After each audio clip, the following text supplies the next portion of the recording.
Assalamualaikum warahmatullahi wabarakatuh. Selamat berjumpa lagi di channel Jas Merah. Dalam kesempatan kali ini, saya akan menjelaskan tentang Nabi Muhammad SAW hijrah ke Habsah.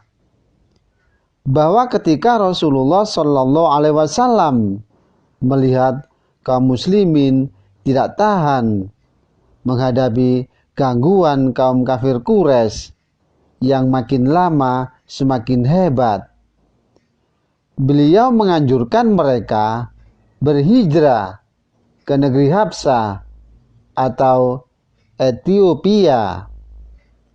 Kepada mereka, beliau mengatakan, di negeri kerajaan itu tidak seorang pun diperlakukan secara zalim. Beliau mengharap semoga di sana kaum muslimin akan menghayati agamanya dengan aman dan leluasa. Atas anjuran beliau itu, pada bulan Rajab tahun kelima Bi'tsat, mereka berangkat meninggalkan kota Mekah menuju Jeddah.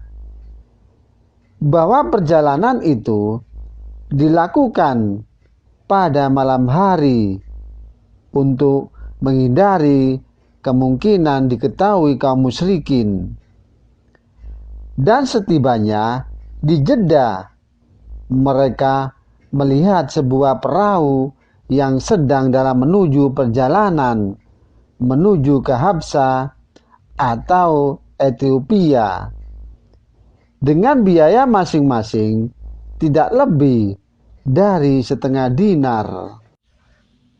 Keesokan harinya, kaum kafir Quraisy sangat terkejut mendengar berita tentang kepergian mereka secara diam-diam, di mana jumlahnya 15 orang, lelaki dan perempuan.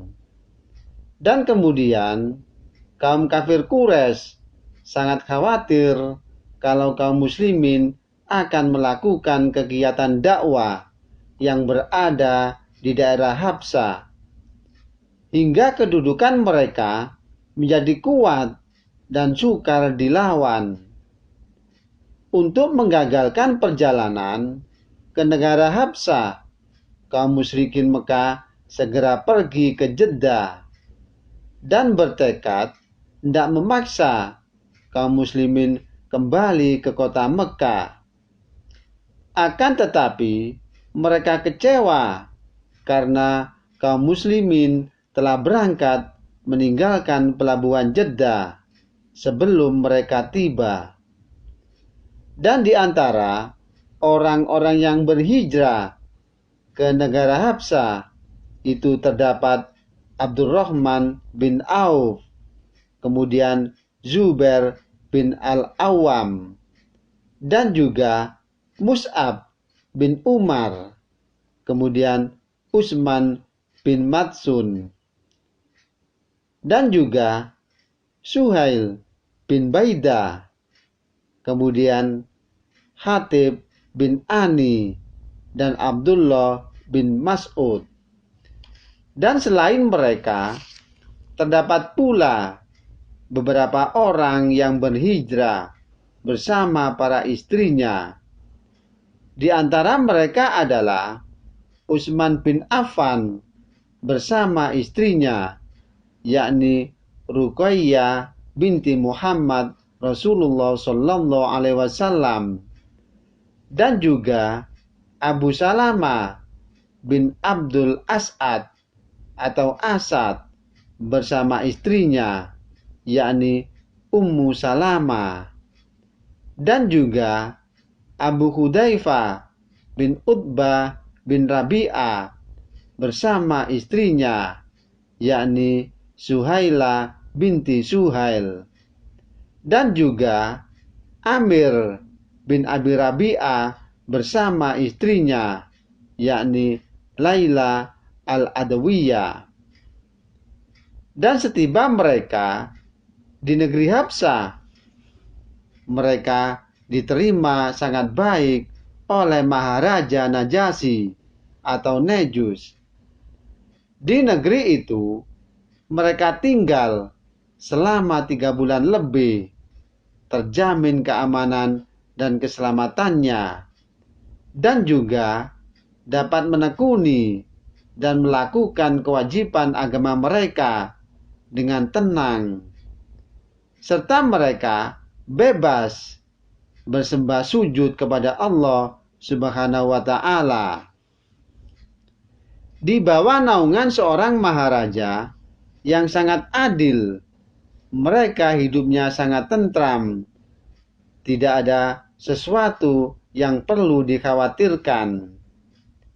Dan setelah bermukim di Habsah selama 3 bulan lebih, mereka mendengar berita bahwa masa cobaan berat yang berada di kota Mekah yang dialami oleh kaum muslimin telah berakhir karena kaum kafir Quraisy sudah menghentikan permusuhannya terhadap Rasulullah Shallallahu Alaihi Wasallam dan kaum muslim.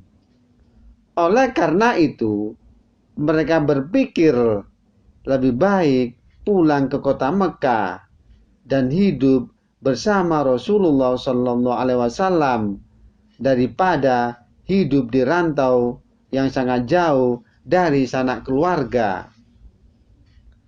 Atas dasar itulah mereka berangkat meninggalkan Habsah menuju kota Mekah. Akan tetapi, alangkah terkejutnya mereka ketika hampir tiba di kota idaman. Mereka mendengar setiap orang yang dijumpai memberitakan bahwa kaum musyrikin masih tetap berkepala batu, bahkan lebih keras melancarkan permusuhan terhadap Nabi Muhammad Sallallahu Alaihi Wasallam dan para pengikutnya. Atas dasar berita yang sangat mengejutkan itu, mereka terbagi menjadi 2. Sebagian kembali ke negeri Habsah dan sebagian yang lain meneruskan perjalanan memasuki kota Mekah secara diam-diam atas jaminan keselamatan yang diberikan oleh sanak familinya atau oleh orang dari kabilah lain di kota Mekah. Di antara mereka yang terus pulang ke kota Mekah atas jaminan keselamatan yang diberikan oleh orang lain ialah Utsman bin Maz'un, dijamin keselamatannya oleh Al-Walid bin Al-Mughirah, dan juga Abu Salamah bin Abdul Asad yang ditanggung keselamatannya oleh paman dari pihak ibunya, Abu Thalib. Dan beberapa waktu kemudian, setelah sebagian dari mereka kembali lagi ke Habsah, lebih banyak kaum muslimin yang berangkat hijrah ke negeri itu, hingga jumlahnya mencapai 83 lelaki dan perempuan. Dan Allah Subhanahu wa Ta'ala memudahkan perjalanan mereka menumpang sebuah perahu yang dalam perjalanan ke negeri Habsah singgah di pelabuhan Jeddah. Di antara rombongan hijrah yang kedua itu ialah Ja'far bin Abi Thalib bersama istrinya Asma binti Urmis, dan juga para pemuka kaum muslimin dari kabilah lain yang bersimpati kepada kaum muslimin. Dan mereka yang tiba di negeri Habsah mendapatkan perlakuan yang sangat baik dari Maharaja Nejus atau Najasyi, hingga dapat menikmati kehidupan yang aman, damai, dan tentram. Demikianlah kisah Nabi Muhammad hijrah ke Habsah.